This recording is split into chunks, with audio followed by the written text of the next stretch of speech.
السلام علیکم ورحمۃ اللہ وبرکاتہ۔ آج کے اس ویڈیو کے اندر ہم آپ کے لیے ایک بہت بڑا مجرب وظیفہ لے کر حاضر ہوئے ہیں۔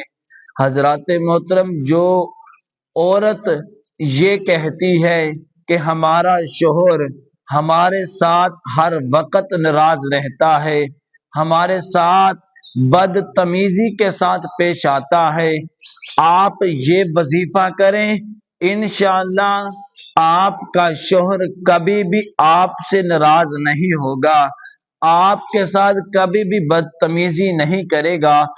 میرے محترم، آپ نے وظیفہ اس طرح کرنا ہے، روزانہ اول آخر درود پاک کے ساتھ 11 مرتبہ سورۃ الفاتحہ شریف پڑھ کر، جسے الحمدللہ رب العالمین کہا جاتا ہے، سورۃ الفاتحہ شریف پڑھ کر ایک پانی کے گلاس پر دم کر کے شوہر کو پلا دیں۔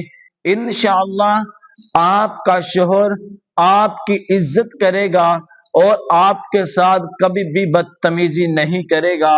میں دعا کرتا ہوں کہ اللہ تبارک و تعالی ہم سب کو اس وظیفے پر عمل کرنے کی توفیق عطا فرمائے۔ جزاک اللہ۔